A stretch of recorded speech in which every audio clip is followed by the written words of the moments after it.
আরে ববিতা, তুই চলে এসেছিস? বিশ্বাস করো, আমার আসার কোনো ইচ্ছাই ছিল না। আমি আমার মেয়ের বিয়ের সময় ওর বাড়িতে আইসে ওকে কার্ড দিয়ে নেমন্তন্ন করলাম, আর ও কি করলো, একটা ফোন করে বললো 1 তারিখে ছেলের বিয়ে, তোমরা সবাই চলে এসো। কেন?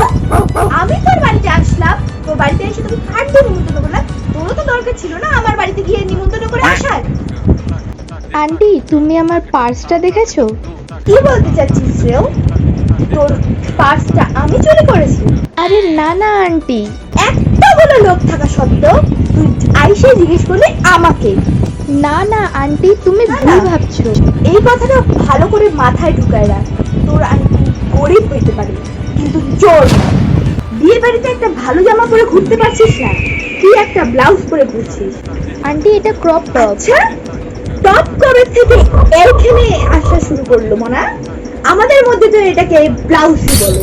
সারা বছর টাকা নাই করে, আর এখন নিজের ছেলের বিয়েতে যে এত টাকা উড়াচ্ছে, এগুলো কোথা থেকে আসলো?